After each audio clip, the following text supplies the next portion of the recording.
Chennai super Kings அணிக்கு எதிரான IPL league போட்டியில் மும்பை இந்தியன்ஸ் அணியின் அறிமுக வீரர் விக்னேஷ் புத்தூர் 3 விக்கெட்டுகளை சாய்த்து மிகப்பெரிய திருப்பத்தை ஏற்படுத்தினார். அவரது பந்துவீச்சை எதிர்கொள்ள முடியாமல் சிஎஸ்கே பேட்ஸ்மேன்கள் திணறினர்.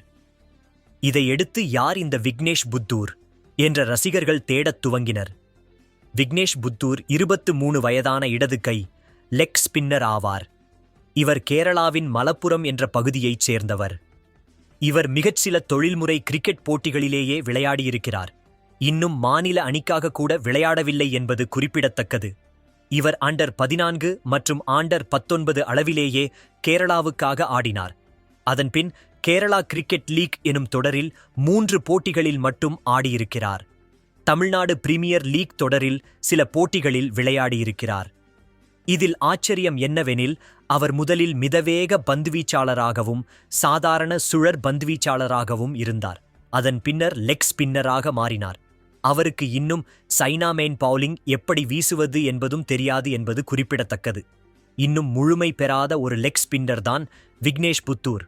ஆனால் அவர் வேகமாக கற்றுக்கொண்டு வருவதாலும் தனித்துவமான முறையில் பந்து வீசுவதாலும் மும்பை இந்தியன்ஸ் அணி அவரை ஐபிஎல் மெகா ஏலத்தில் 30 லட்சம் ரூபாய்க்கு வாங்கியது.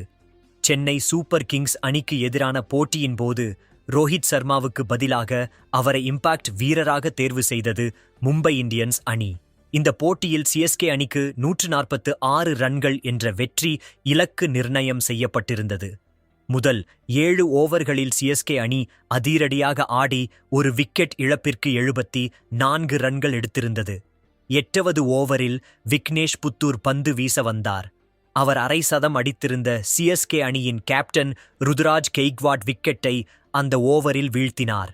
அடுத்து 10வது ஓவரில் சிவம் துபே விக்கெட்டையும் 12வது ஓவரில் தீபக் சாகர் விக்கெட்டையும் வீழ்த்தினார்.